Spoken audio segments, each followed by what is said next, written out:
Good evening, नमस्कार। कैसे हैं आप सभी? तो अपनी चल रही हैं सभी भर्तियों को लेकर एमसीक्यू, मल्टीप्लाई चॉइस क्वेश्चन, और उनसे संबंधित व्याख्या समेत विस्तृत वीडियो भी अपलोड जल्द होंगे। आप सभी का हार्दिक स्वागत और अभिनंदन है। एक बार क्लास को शेयर कर दीजिएगा आप। फिर अपन चलते हैं आज की प्रश्नोत्तरी के साथ। बहुत ही इंपॉर्टेंट और महत्वपूर्ण प्रश्न जो आपको पूछे जा रहे हैं वो सीधे सीधे आपकी परीक्षा में छपेंगे। तो एक बार क्लास को शेयर कीजिएगा। सभी को गुड इवनिंग। जो भी साथी जुड़े हुए हैं एक बार नमस्कार, गुड इवनिंग। क्लास को शेयर कीजिएगा और आप अभी नए आए हैं तो क्लास को लाइक कर दीजिएगा। तो प्रश्नोत्तरी चल रही है सभी भर्तियों के लिए, रीट से लेकर एसआई, रीट प्री के लिए, रीट मुख्य के लिए, सेकेंड ग्रेड, फर्स्ट ग्रेड और चतुर्थ श्रेणी के लिए, सबके लिए कंप्लीटली चल रहा है वीडियो। तो आप जुड़े रहें। एक बार क्लास को शेयर कर दीजिएगा। अभिषेक खारा गुड इवनिंग, माया, लालसा बिहार, सभी को नमस्कार। तो सभी एक बार साथी जो जुड़े हैं सभी को इस शुभ शाम पे सभी को नमस्कार। और आपकी स्क्रीन पर पहला सवाल आ चुका है, जमालदीन आ चुका है, जमालदीन पीरीवा गुड इवनिंग। एक बार सभी क्लास को शेयर कर लें और जो भी साथी आए हैं क्लास को लाइक कर लें। पहला सवाल है, चांदनी चौक में कौन सी संज्ञा है? कमेंट बॉक्स में उत्तर जरूर लिखें। पहला सवाल आपकी स्क्रीन पर आ चुका है कि चांदनी चौक में कौन सी संज्ञा है। चांदनी चौक में कौन सी संज्ञा है? बहुत ही शानदार सवाल आया है। द्रव्यवाचक, भाववाचक, व्यक्तिवाचक और जातिवाचक। संज्ञा को लेकर अपन कल बात कर चुके हैं। सबका नाम संज्ञा है। संज्ञा के प्रकारों की बात की थी अपन ने। संज्ञा प्रकार 3 प्रकार होते हैं, व्यक्तिवाचक संज्ञा, जातिवाचक संज्ञा और भाववाचक संज्ञा। फिर अपन ने जातिवाचक संज्ञा की बात की थी। जातिवाचक संज्ञा है उसके 2 रूप हैं, द्रव्यवाचक और समूहवाचक। द्रव्यवाचक को हम धातुवाचक संज्ञा भी और पदार्थवाचक संज्ञा भी कहते हैं, और समूहवाचक जो है उसको हम समुदायवाचक भी कहते हैं। तो इस तरह से ये संज्ञा के रूप हैं। एक बार जुड़े हुए सभी को नमस्कार, गुड इवनिंग। पहला सवाल आपकी स्क्रीन पर है, चांदनी चौक में कौन सी संज्ञा है? और एक उत्तर भी आया है अभिषेक का भी। देखते हैं, चेक करते हैं कि इसका उत्तर भी सही है या नहीं है। चांदनी चौक, चंदू के चाचा ने चंदू को चाची को चांदनी चौक में चांदी के चम्मच से चटनी चटाई, है ना। अलंकार बढ़ते हैं अपन, अनुप्रास च की आवर्ती होती है। वही चांदनी चौक है जहाँ चंदू के चाचा और चंदू की चाची गए थे, है, चांदी के चम्मच से चटनी चटाई थी, है ना। उसी चांदनी चौक की बात कर रहे हैं अपन। तो चांदनी चौक एक विशेष स्थान का नाम है जो दिल्ली में है। कहां पर है? दिल्ली में। दिल्ली का एक, दिल्ली अपना शहर है, उसमें चांदनी चौक है, ठीक है, जहां मेट्रो का स्टेशन है। बहुत ही खूबसूरत स्थान है।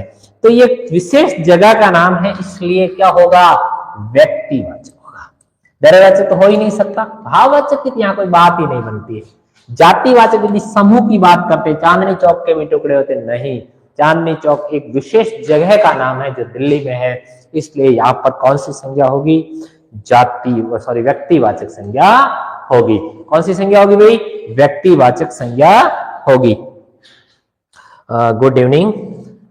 चलो एक बार अगला सवाल आपने देखा, बहुत शानदार सवाल भाई। अगला सवाल और आ गया, गांधी जी को राष्ट्रपिता कहा गया, इस वाक्य में गांधी जी शब्द क्या है? गांधी जी शब्द क्या है? गांधी जी को राष्ट्रपिता कहा गया, इस शब्द में गांधी जी शब्द क्या है? यानी व्यक्तिवाचक जो संज्ञा होती है उसमें व्यक्ति विशेष का प्रयोग होता है और जातिवाचक में समूह का प्रयोग होता है। पूर्ण समूह की बात होती है वहां पर जातिवाचक होगा, और व्यक्ति विशेष की बात होती है वहां पर व्यक्तिवाचक। यहाँ पर सवाल ये है कि गांधी जी, देखो इस प्रकार के सवाल आते हैं, हमें करने कैसे हैं। सवाल है कि गांधी जी को राष्ट्रपिता कहा गया, यानी यहाँ पर जो गांधी जी की बात चल रही है वो किसकी बात चल रही है? मोहनदास करमचंद गांधी की। किसकी बात चल रही है? मोहनदास करमचंद गांधी। तो वो कितने हुए? एक ही हुए हमारे राष्ट्रपिता बापू। तो यहाँ पर क्या हो जाएगा? व्यक्तिवाचक संज्ञा। क्या उत्तर होगा इसका? व्यक्तिवाचक संज्ञा उत्तर होगा। बिल्कुल ये उत्तर है। मुकेश गुड इवनिंग, अभिषेक खारा गुड इवनिंग, जमालदीन ने वे उत्तर दिया, सही है। एक बार कमेंट बॉक्स में साथ साथ आप उत्तर भी लिखते रहें और अपने पास कॉपी रखें और आप अपने उत्तर लिखें। आप चेक करें कि हमारे उत्तर कितने सही हैं और कितने गलत हैं, ये चीज भी साथ साथ चेक करते रहें। कुछ स्क्रीन में प्रॉब्लम सी है, हल्की सी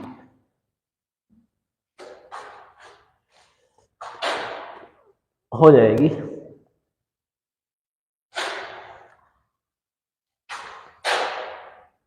ठीक है, हो चुकी है, थोड़ी सी इसके लिए खेद है, कोई बात नहीं।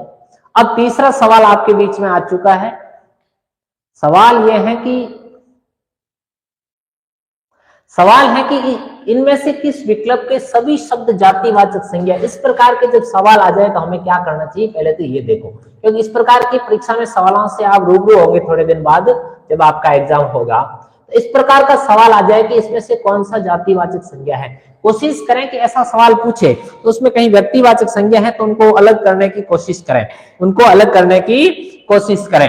जैसे सवाल है कि इनमें से कौन सी जाति, यानी पूरा समूह है वो किस संज्ञा का होना चाहिए, जातिवाचक संज्ञा का होना चाहिए। ऐसा कहीं दिखे कमेंट बॉक्स में उत्तर जरूर लिखें आप, जातिवाचक। देखिए यहां पर बात आती है हिमालय। हिमालय एक वक्ति विशेष का, वक्ति जगह है, एक पर्वत का नाम है वक्ति, तो यहाँ पर वक्तिवाचक हो गया जाएगा। क्या हो जाएगा, यानी ये समूह तो है ही नहीं, वैसे आप अलग कर सकते हो।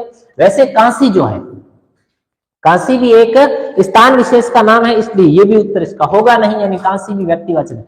शहर, शहर जातिवाचक है। शहर बहुत सारे हो सकते हैं, फलोदी अपना शहर है, जोधपुर है, बीकानेर है, अलग अलग बहुत सारे, काशी है, मथुरा है, अयोध्या है, ऐसे शहरों के नाम हो सकते हैं। अगला है दिल्ली।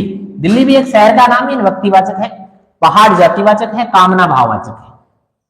ठीक है, अब यहां पर पहाड़, पहाड़ जातिवाचक है। पहाड़ क्या है, जातिवाचक है। बालक, बालक भी जातिवाचक है। और नदी, नदी भी जातिवाचक है। इसका उत्तर क्या होगा, सी उत्तर होगा। काफी साथियों ने इसका उत्तर सी दिया है। और अगला देखो, इसमें अलग कर सकते हैं, शहर जातिवाचक है लेकिन पहाड़, दोनों तो जातिवाचक है, लेकिन मोहन नहीं है। मोहन क्या है, व्यक्तिवाचक है, व्यक्ति विशेष का नाम है। तो ये अपना था तीसरा सवाल। चलो आगे चलते हैं चौथे सवाल की ओर। चौथा सवाल क्या कहता है, रुक जा भाई, ओ शांत। किशोर शब्द है जातिवाचक, भाववाचक, क्रिया और व्यक्तिवाचक। किशोर जो शब्द है वो क्या है, किशोर शब्द क्या है, इसमें आपको बताना है कि कौन सी संज्ञा है। किशोर शब्द के अंदर कौन सी संज्ञा है, जातिवाचक संज्ञा है, भाववाचक संज्ञा है, या क्रिया है, या व्यक्तिवाचक संज्ञा है। कमेंट बॉक्स में लिखें आप, फिर मैं आपको एक चीज बताता हूं, आपको समझ में आ जाएगा इस प्रकार के प्रश्नों के उत्तर कैसे करने हैं। सीधा सीधा पूछा आपको किशोर, क्या पूछा है, किशोर जो शब्द है वो क्या है, किशोर शब्द है यानी किस प्रकार की संज्ञा है, जातिवाचक संज्ञा है, भाववाचक संज्ञा है, व्यक्तिवाचक संज्ञा है, या क्रिया है, आपको ये बताना है। देखो एक साथी ने कमेंट लिखा है, एक चौथे में जमालदीन ने भी ये लिखा है, बिल्कुल। देखो किशोर जो शब्द है वो, इसका उत्तर ए ही होगा, जातिवाचक। जैसे किशोर कुमार आ गया मान, तो फिर व्यक्तिवाचक हो जाएगा, व्यक्ति विशेष का। ये जो किशोर है ये अवस्था की बात हो रही है, किसकी बात हो रही है, अवस्था, किशोर अवस्था, युवा अवस्था होती है, तो ये सब किस में जाएगा, जातिवाचक में जाएगा। किस में जाएगा, जातिवाचक में जाएगा। तो आपके पास एक होना चाहिए अपना खुद का आंसर, लिखते रहो, और जब मैं पूछूं कि आपका स्कोर क्या बन रहा है जरूर चेक करें, और जो सवाल गलत हो रहे हैं, देखो हल्दी, हल्दी में संज्ञा है, सवाल अच्छा है, हल्दी जो शब्द है उसमें कौन सी संज्ञा है, हल्दी शब्द है उसमें कौन सी संज्ञा है, जातिवाचक, भाववाचक, समूहवाचक और व्यक्तिवाचक। क्या उत्तर होगा भाई इसका,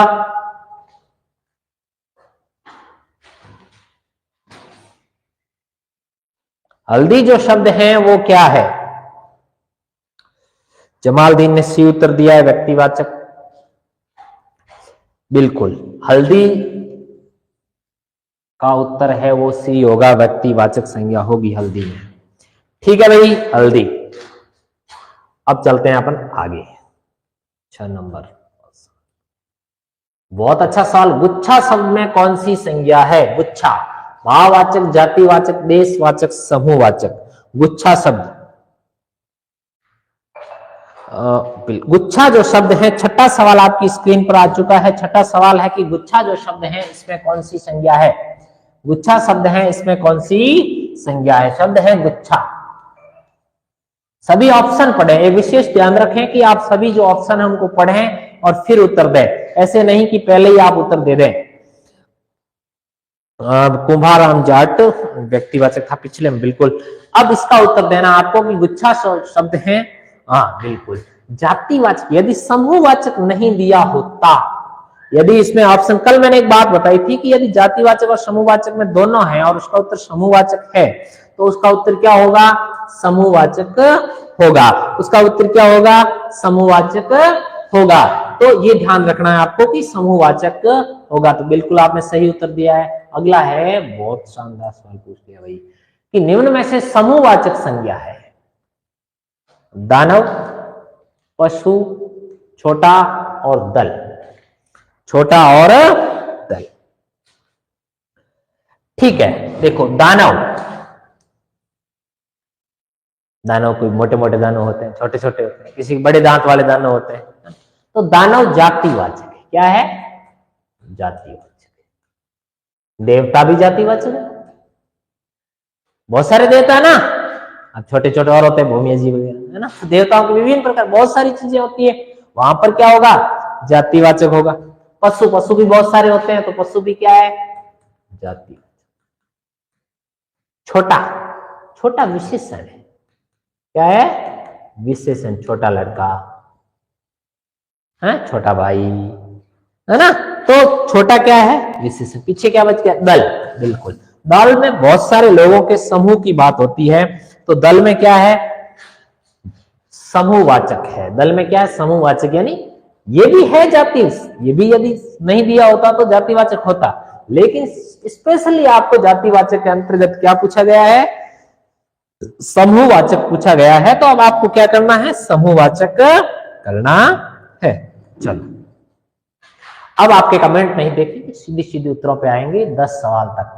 निम्न में से व्यक्तिवाचक संज्ञा नहीं है। बहुत देखो, आपको इस तरह से बार बार ये जो अभ्यास अपन निकाल रहे हैं, बार बार अपन क्लासें चला रहे हैं प्रश्नोत्तरी की, इसके पीछे एक बहुत बड़ा कारण है कि आपको बहुत कुछ आता है, लेकिन आप सवाल करते करते कई गलतियां कर जाते हैं। उन गलतियों में सुधार के लिए आपको ये क्लास देखनी बेहद जरूरी है, और आपको खुद को अभ्यास करना है कि आपके कितने सवाल सही हो रहे हैं, कितने गलत हो रहे हैं। बात ये नहीं है कि हमें कितना रटना नहीं है, समझ के साथ हम कितने सवाल कर सकते हैं, ये बात इंपॉर्टेंट है।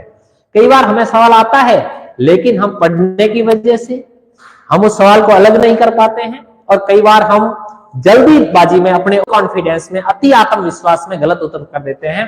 उनसे बचने के लिए आपको ये अभ्यास जो है इसके साथ जुड़ना होगा। अगला है, निम्न में से व्यक्तिवाचक संज्ञा नहीं है। क्या पूछ रहा है? नहीं है। कौन सी व्यक्तिवाचक? मराठी एक भाषा का नाम है, व्यक्तिवाचक संज्ञा है। चंबल एक नदी का नाम है, व्यक्तिवाचक संज्ञा है। शिव, भगवान शिव एक ही है, व्यक्तिवाचक संज्ञा है। विद्वान, विद्वान के बहुत बड़े प्रकार हो सकते हैं, विद्वान जातिवाचक संज्ञा है। तो ये हो गया व्यक्तिवाचक नहीं का उत्तर। क्या होगा? डी। क्या उत्तर होगा भाई? डी। नम्मा सवाल आपके स्क्रीन पर आ चुका है। नम्मा सवाल कहता है निम्न में से व्यक्तिवाचक संज्ञा, व्यक्तिवाचक संज्ञा है। देखो, पीतल एक धातु का नाम है, जातिवाचक हो गई। समिति समूह की बात करता है, समूहवाचक के अंतर्गत जातिवाचक हो गई। चावल जातिवाचक हो गई, चावल के विभिन्न प्रकार होते हैं, छोटे चावल, वनस्पति चावल वगैरह। गीता, गीता एक विशेष पुस्तक का नाम है, गीता एक विशेष पुस्तक का नाम है। तो गीता में क्या होगा? व्यक्तिवाचक संज्ञा होगी। गीता में क्या होगी भाई? व्यक्तिवाचक संज्ञा होगी।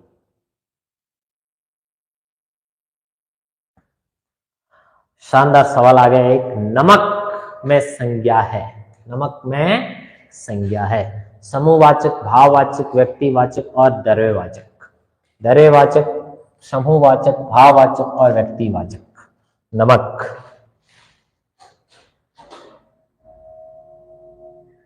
नमक में एक बार कमेंट लिखें, और 10 में से आपका स्कोर क्या है वो भी जरूर लिखें, कि आपने 10 में से कितने सवाल सही किए हैं, ये बताएं। देखो, नमक, नमक के भी विभिन्न प्रकार होते हैं, है ना। सौंधा नमक होता है, अलग अलग प्रकार के। तो नमक है जातिवाचक, बिल्कुल जातिवाचक है। और पदार्थ या धातु दोनों किसमें आते हैं? द्रव्यवाचक। किसमें आते हैं? द्रव्यवाचक। तो इसका उत्तर क्या होगा? सी होगा। 10 सवाल अपन ने कर लिए। एक बार कमेंट बॉक्स में अपने स्कोर लिख लें। 10वें में भी लिखा आपने। भाववाचक तो नहीं होगा भाई, सुरताराम जी, विष्णोई। भाववाचक नहीं होगा, द्रव्यवाचक होगा, और ये जातिवाचक का पार्ट है द्रव्यवाचक। जमालदीन 10 में से 10, very very very very nice. ठीक है भाई, चलो कमेंट बॉक्स में कमेंट लिखते रहें कि आपका स्कोर कितना है एक बार, और स्कोर जरूर करें आप। और ये नहीं है कि आपके 10 में से 8, घबराना नहीं है, आपको चिंतन करना, मनन करना कि मैं गलतियां कहां कर रहा हूं। अपना आधार है ना इस टेस्ट का, एमसीक्यू का मुख्य उद्देश्य ये है कि आप कम से कम परीक्षा के दौरान, परीक्षा हॉल में आपसे कम से कम गलतियां, आप उस पेपर को कैसे सेटल करते हो, ये सबसे बड़ी चीज है। कई साथी बहुत ज्यादा पढ़ते हैं लेकिन पेपर सेट होते समय उनके गड़बड़ हो जाती है, बहुत रटते हैं, बहुत याद करते हैं, लेकिन जब पेपर सेट करना होता है तब वो घबरा से जाते हैं और उनके उत्तर क्या होने लगते हैं, गलत होते हैं, और एग्जाम हॉल से बाहर निकल कर कहते हैं कि ये तो मुझे आ रहा था, इसको मैंने पढ़ा नहीं, ये छूट गया। इन चीजों से मुक्त करने के लिए अपने ये जो एमसीक्यू चल रही है बहुत उपयोगी सिद्ध होगी, और इसमें प्रश्न भी ऐसे आएंगे आपको कि आपको बजाएंगे, है ना, और पेपर में सीधे छपेंगे। सीधी सीधी बात है, अपने तो सीएटी में भी छपेंगे, कहा था मैंने, और छपे थे।